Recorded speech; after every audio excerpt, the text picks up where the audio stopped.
Good afternoon, everyone. We'd like to welcome you to Building an Inclusive Early Childhood Program.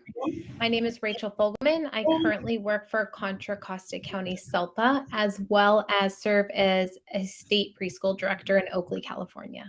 And I'm going to introduce Erin. Hi, everyone. Thank you so much for being here. Okay. We're going to go ahead and try that again. Thank you guys for being flexible. As we know, technology is not all of our best friends, and we've been experiencing this for a while now. Our goal today is to talk to you about building an early childhood inclusive program. Our goal is to talk about what that looks like in alignment from our TK through our kindergarten and including our preschool. We want to start by just sharing that we are all in this together and we're all working through this together. And our big focus today is how to do this with UPK. Erin? Thank you, Rachel. And one of the things that we wanted to start with is just that reminder that fairness is not giving everyone the same thing. Fairness is giving each person what they need to be able to succeed. What we would like to start with is get a little bit of input from you on what is your definition of inclusion. So we're going to do this as a waterfall chat. And what I'm going to ask for you to do is to just write down a few words or put them in your head when you define inclusion. What are some words for you that stand out with inclusion?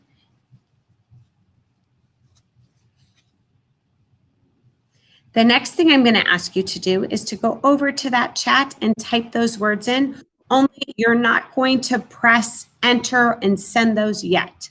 So move over to that chat, write just a few of those words. What is your definition of inclusion? Ooh, fantastic. I see some great responses in there. All students learning together. Equity. Equity, fantastic. Thank you. Include everyone.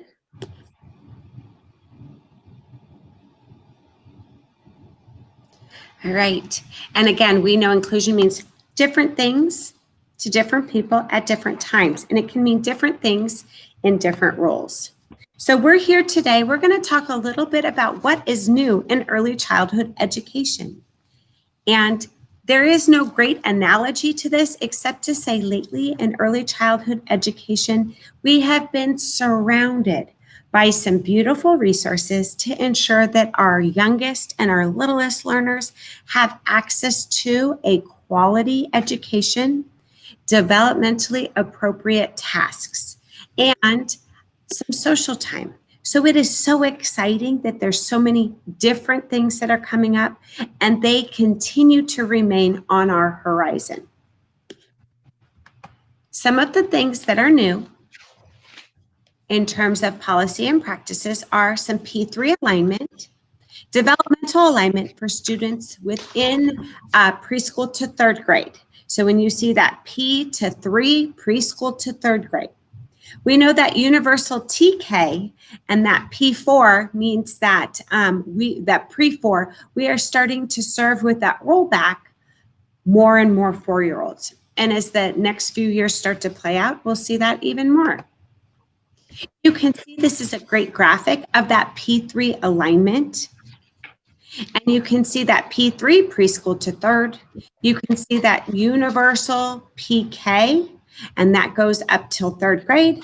And then that TK. And overarching, the hope is that we're all connected in UPK with kindergarten, first grade, second, and third grade for things. And we use the developmental best practices in UPK up to third grade. That UPK is a mixed delivery model with the UTK, the CSPP, which is your California State Preschool, Head Start, private providers, and more. And again, the goal is that we are providing more access to high quality educational opportunities to our littlest learners. How do we connect the systems to support early childhood? Well, there's a number of different ways that we can do this, and a lot of it has to do with multiple strategies, and many of them are built into that developmental framework for things. When we're thinking about the guiding standards in early childhood education, we're thinking about birth through kindergarten. Thinking through universal design for learning, we want to ensure that all students can be supported in an inclusive setting. We know when our littlest learners get those peer role models and have experience with same age peers, that things like their language, their social skills tend to really accelerate because they're using them on a daily basis and they're using them in an environment that is socially appropriate and conducive to their needs.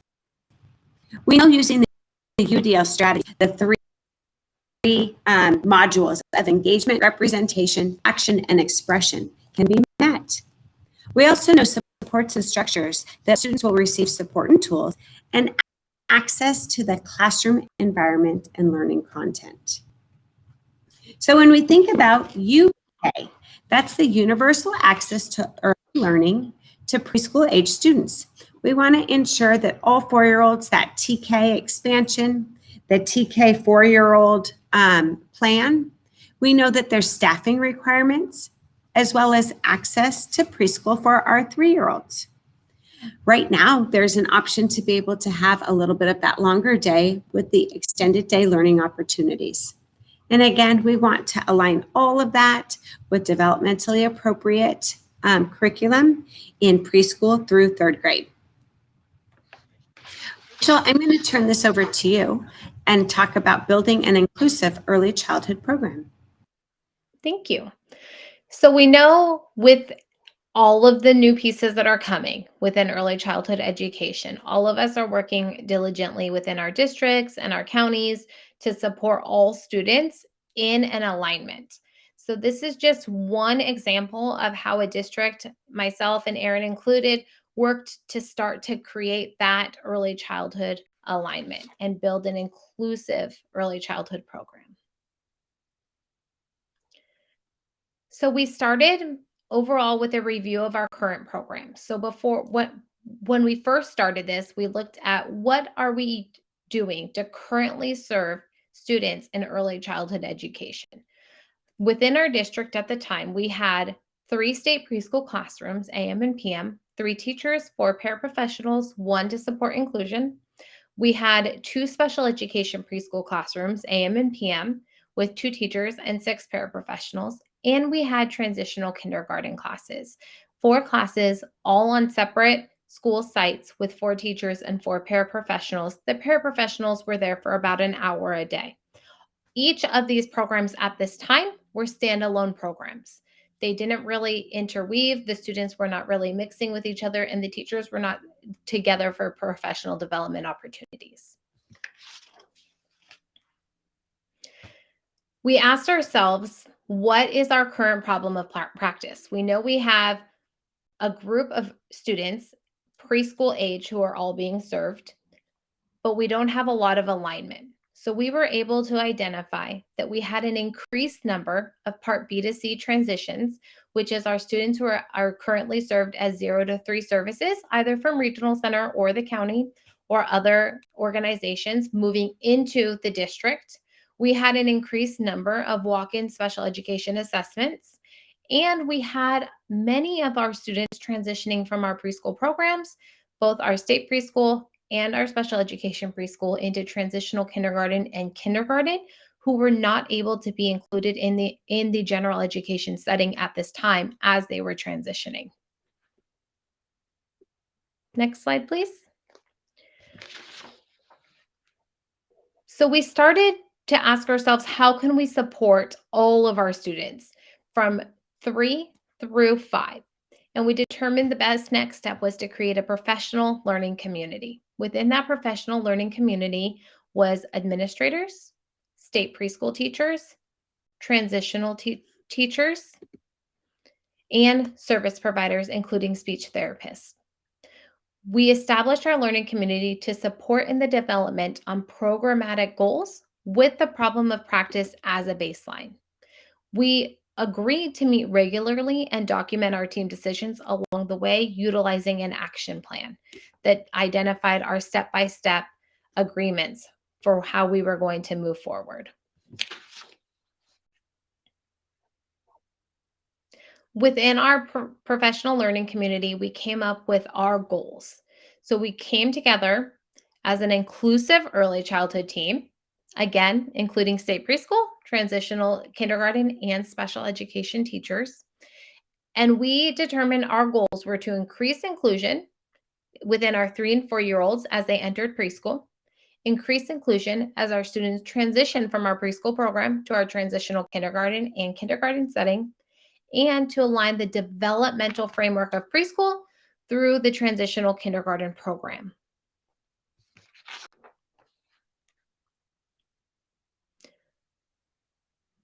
Next slide, please. Thank you, Erin. We had certain areas of focus. Sorry, Erin, we went forward too fast, but we have certain areas of focus based on our goals. We really wanted to make sure that we identified our needs on professional development, curriculum and lesson planning, specifically social emotional curriculum, process for our preschool students as they transitioned into kindergarten, including the IEP process, the supports within the first 30 to 60 days, and the follow up with teachers, and increased inclusion in both our preschool setting and our transitional kindergarten and kindergarten setting.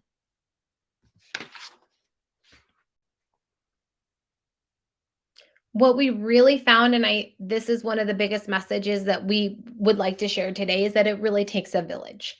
So when you're working on the planning and the process and building a program and making programmatic decisions, you have to involve all stakeholders. As a professional learning community, we just determined our stakeholders that we needed to be a part of this planning process. We included our director of student services, our human resources, our superintendent, and of course, our business services. Additionally, our teachers were a huge, huge part of this planning process. Our state preschool teachers, transitional kindergarten teachers, special education preschool teachers, our paraprofessionals, and importantly, our site administrators. We really had to make sure we had all stakeholder buy-in and that everyone knew the steps we were taking along the way.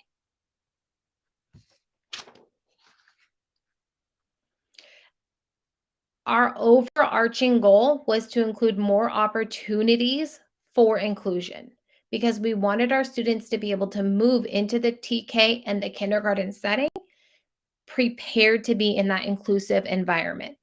So, as a team, we reviewed our current preschool programs and realized we only had 3 program settings along our continuum. We had speech only, we had a mild moderate, and we had a moderate severe program.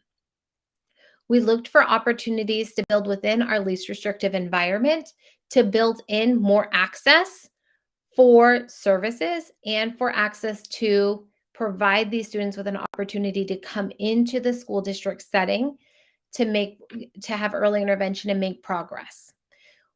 We identified a need for our students specifically in the area of social emotional and learner strategies. What we found was that some of our students coming in who had been assessed did not require an entire mild moderate 3-hour a day, 5-day or 4-day a week program.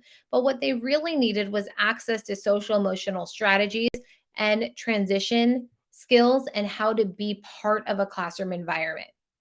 So with that, we built in full inclusion seats into our state preschool program. So students were included 100% of their time into our CSPP program, and the district funded that out of special education funding, and they were able to come 2 or 3 days a week, either AM or PM sessions.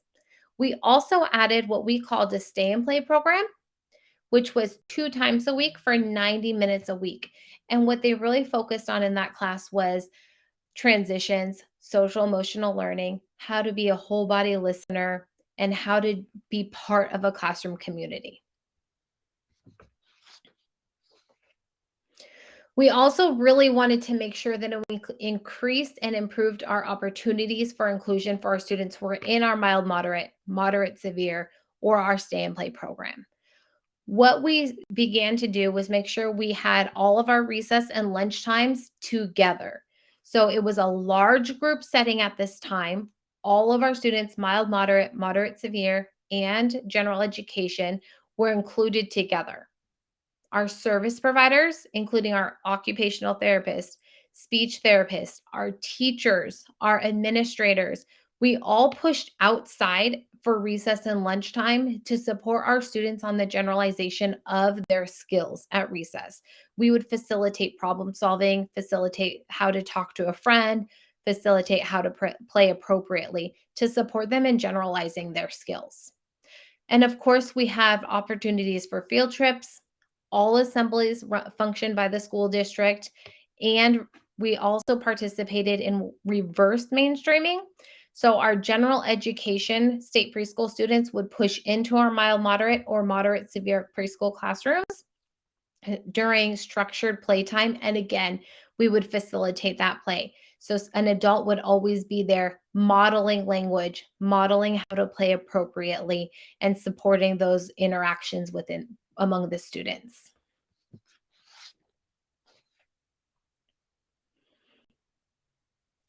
Another piece of our puzzle that we built in was co-teaching. We hear a lot about co-teaching, but co-teaching really has to be done effectively, and it takes a lot of time to build it into your programs. So we did look at it as a team. However, we only started it with a state preschool classroom and a special education classroom, and then one transitional kindergarten classroom. But it was very successful. As a team, both special ed teacher and general ed teacher and myself as an administrator met to establish goals. We utilized the 30 days to a co-teaching workbook to support us in identifying how we wanted it to look, what models of and co-teaching we wanted to use, whether we wanted to do you teach, I teach, reteach. And we did change them as we went on. And we really did start this in our transitional kindergarten classroom. So what we ended up doing was, because our special education classrooms were smaller, we pushed into the general education classroom, and then our teachers would co-teach at that time. We were also very fortunate to have established this during COVID. That's actually how we started it. And we did make sure that we invited all students, and they would have an opportunity for hands-on activities. Again, that language being modeled was really important, and facilitating the engagement between the students. And I'm going to go ahead and turn it over to Erin. Hi, Myra, you want to add me back in? Perfect.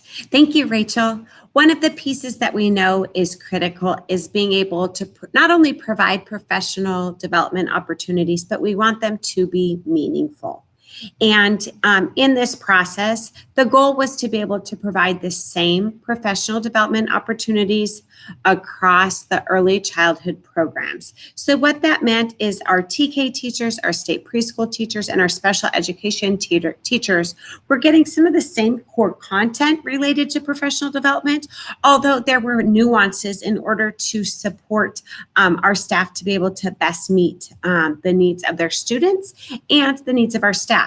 So as a whole, we utilized resources such as the County Office of Education, the California Preschool Instructional Network, and this allowed us to be able to provide some cross-grade level collaboration and an opportunity for some staff to be able to attend trainings outside of the district as a team.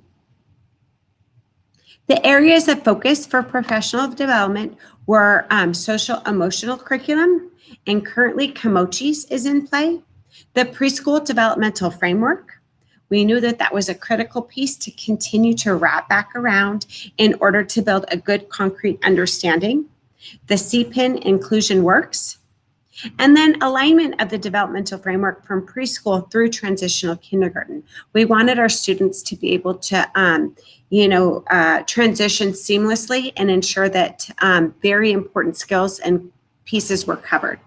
Some of the challenges, of course, when do we find the time? When is that common time, knowing that there is a variation of schedules to bring staff together to provide the best collaborative professional development we could? We also know that there were varying degrees of implementation after the trainings. So we were utilizing models like coaching and modeling to ensure that when the staff or teacher was ready, that there were opportunities for them to be able to expand upon that learning.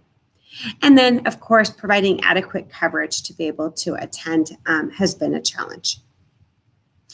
So many successes to be celebrated. Some of that is working with teachers to identify meaningful classroom experiences that are also appropriately developmental for the students in the age at which they're serving. And again, our goal, cohesion between preschool and TK teachers. And then understanding where students begin developmentally and the growth that they make as they start to transition into that transitional kindergarten. And as we start to offer more opportunities for our littlest learners, that cohesion and collaboration becomes an even more important task. Rachel, I'm going to turn it back over to you to be able to talk a little bit about the developmentally appropriate learning experiences. Thank you, Erin. So one of our goals, we always take it back to our goals because within a professional learning community, we were constantly reevaluating the steps that we were taking along the process and our journey, and we would always bring it back to our goals.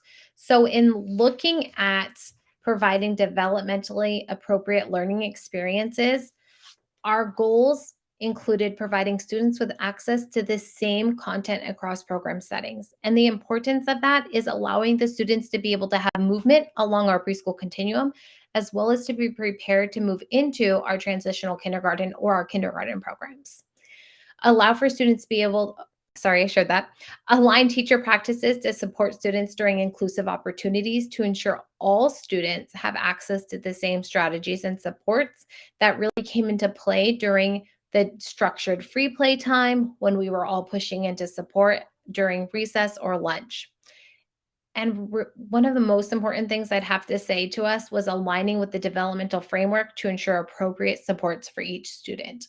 We had to make sure that our expectations of the students were in alignment with their developmental milestones. To do this, one of the most important tools we've really utilized, and this was provided to us by CPIN, was the standards alignment document for transitional kindergarten. If you guys have not seen this document, it is absolutely amazing. We did include a link. It is available online. We really looked at our TK program as a first of a 2-year kindergarten program. We knew that we wanted our TK to follow the developmental framework as expected. We also really utilize this tool to identify that ELD instruction is differentiated by level and not standard at this age. And if you just look at the table we have included, this was really important. We use this tool for a lot of things, for our parent-teacher conferences, our DRDPs, to identify where our students are.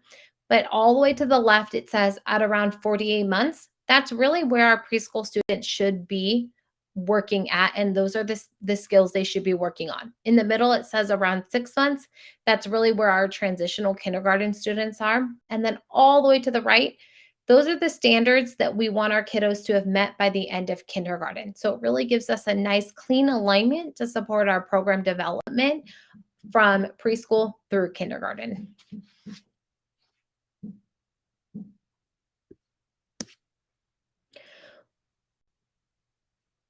Why is this meaningful? When all students have access, oh, sorry, I think we skipped a slide. So we're looking at implementation of curriculum, and our goal became to align our curriculum within our special education state preschool and TK programs. We did agree as a team to begin with our social emotional curriculum, and we brought in Kimochis. As a district, we brought in a trainer into the sites, and all early intervention staff was trained together. So it was always one of our goals to have our TK teachers, state preschool teachers, and special education teachers, preschool teachers within the same room hearing the same message. And then the following year, we also brought in the Kimochis trainer again for refresher courses. You guys might be asking, what is Kimochis? Camoches is an amazing social emotional curriculum.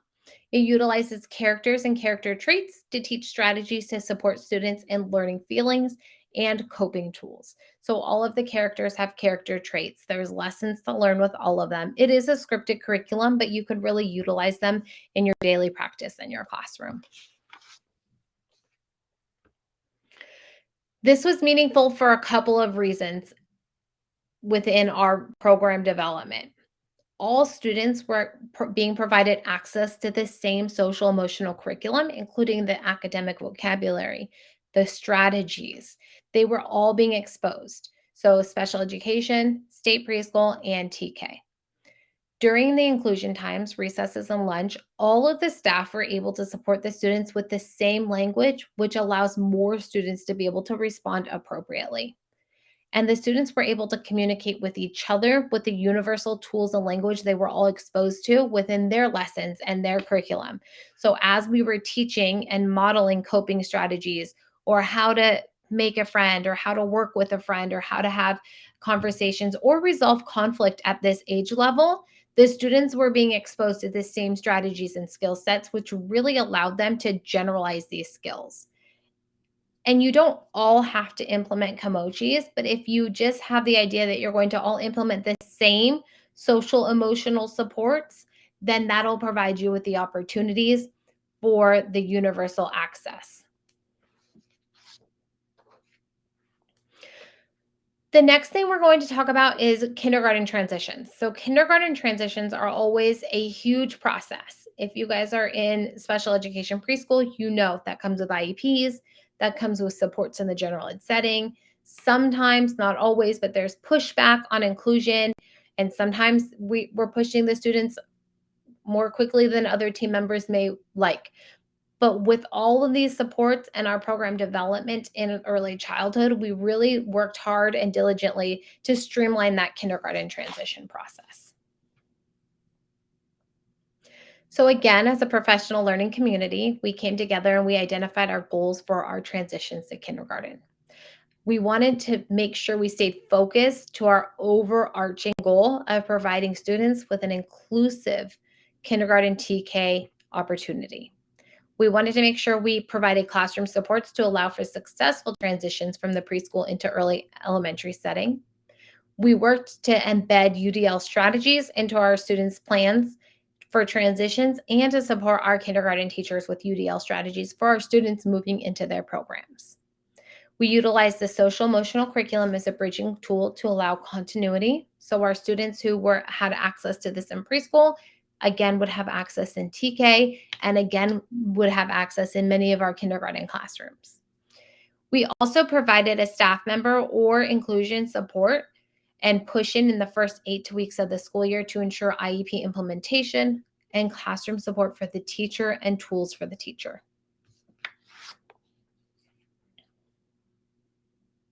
Some of the UDL strategies we supported during our push-in or supported with our teachers included picture exchange icons, access to visual schedules, sometimes whole class schedules, sometimes individual student schedules, built-in breaks for our students, use of sign language to support communication, common vocabulary and language to support all students in special education and general education, modeling, repeated instruction, and chunking of directions.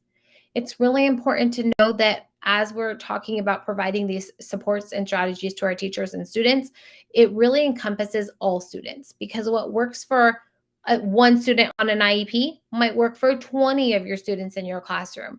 So we really tried to encompass that all means all when working with our students and our teachers, and really sticking to that as the core value as we supported our students in their transitions.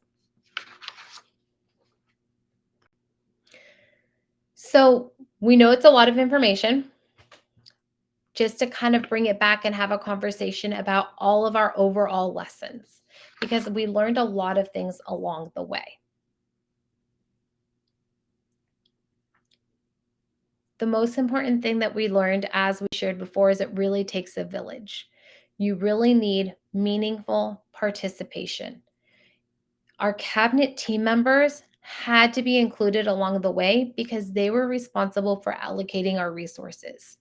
We also kept our board members informed through board presentations.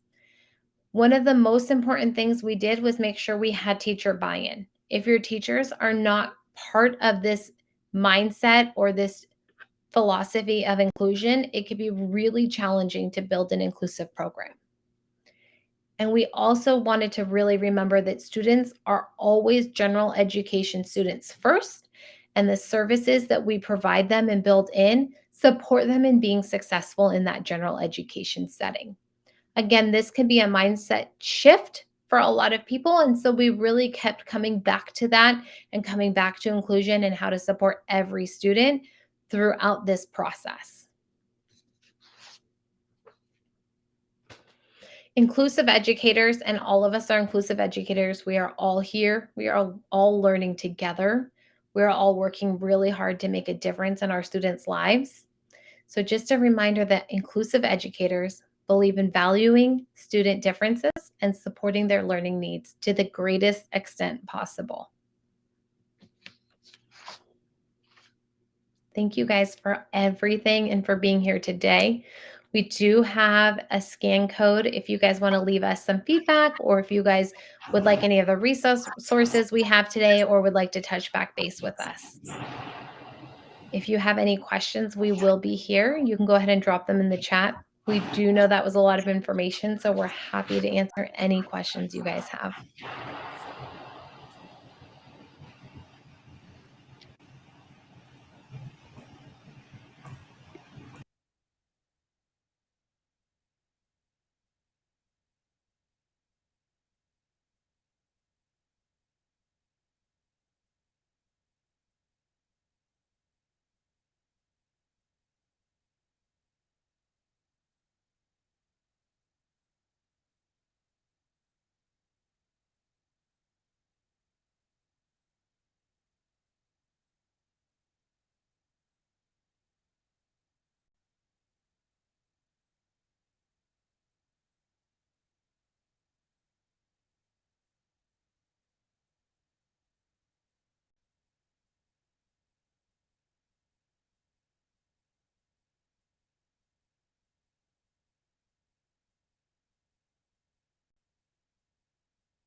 Thank you, Ruby, and let us know if there's anything we could do to support or anything that you need. Just to be really honest, all of this programmatic change and the building this inclusive preschool classroom came from attending the Inclusion Collaborative 4 years ago, right before COVID. That's really when we started to build our program, was after we saw a presentation. So we wanted to make sure we shared our inspiration with you.